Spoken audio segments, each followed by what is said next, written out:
Hi, hello, welcome to my channel where I share with you tips and tricks from the wonderful world of modern applied psychology. Today we'll be talking about habits because I'm aware that there is a tremendous amount of systems and approaches out there in the scientific and psychology literature. So I was thinking to share with you what I have learned so far from Huberman Lab, James Clear, Charles Duhigg, and Patrick Edblad. These are my sources for inspiration for this episode.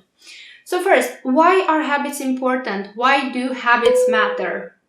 Well, habits matter because literally every outcome in our life is a lagging measure of our habits.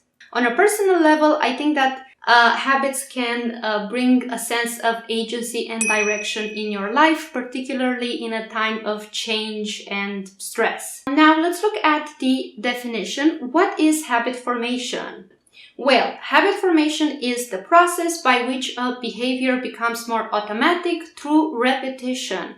And why is habit formation so damn hard? Now, I'm sure that you've been through this experience yourself. I had this happen with slow eating, so I tried to implement slow eating at least twice in the past 4 or 5 years, and I failed miserably every time. So if any of you has tips specifically for slow eating, please comment below because this is not sustainable.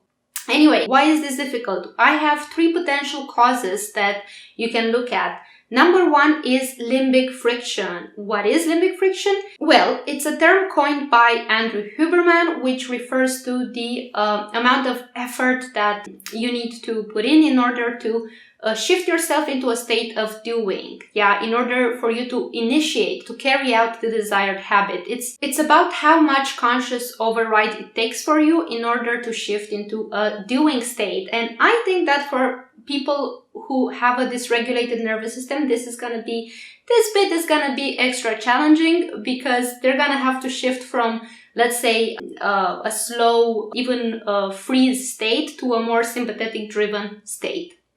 The second factor that might be an obstacle here is lack of awareness. Lack of awareness will make it harder for you to have clarity on your linchpin habits, clarity on the why behind a specific habit that maybe you want to implement or quit, the clarity you need in order to work with the habit loop. The habit loop is a system I read about in Charles Duhigg's book, one of the first books I've read on this subject.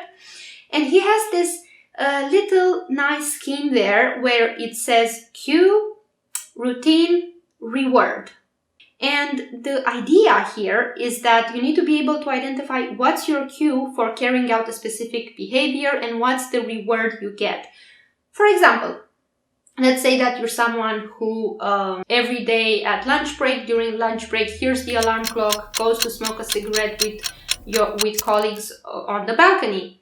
So your cue here is going to be the alarm clock. The routine will be smoking a cigarette with your colleagues. And the reward, you have to identify it for yourself. The reward, let's say, is socializing or the release you feel when smoking. So it's good to have awareness on these things. And another element here where where awareness helps is being able to identify how you respond to internal expectation versus external expectation.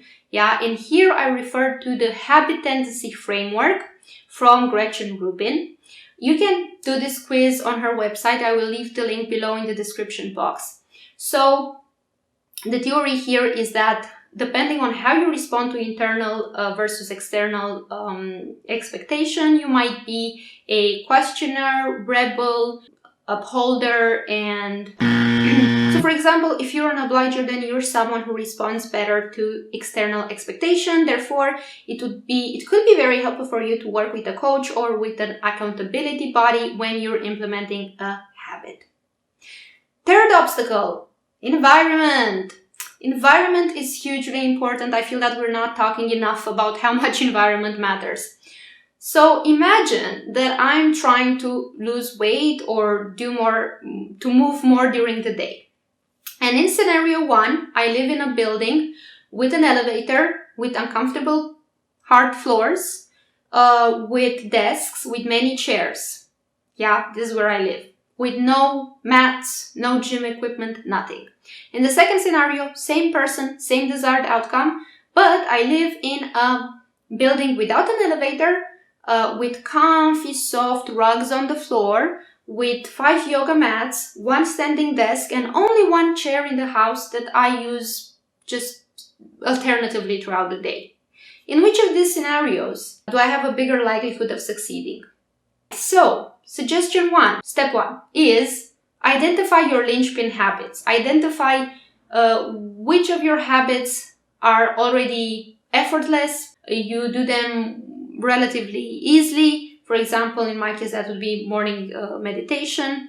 And then identify the difficult habits. Let's say cardio, 30 minutes of cardio. Right? So first strategy, which shows up also in James Clear's book, Atomic Habits, is to pair one difficult habit, 30 minutes cardio, with a linchpin habit you have. In my case, that would be after I meditate, I do cardio 30 minutes. So I paired one habit that comes easy with one that does not.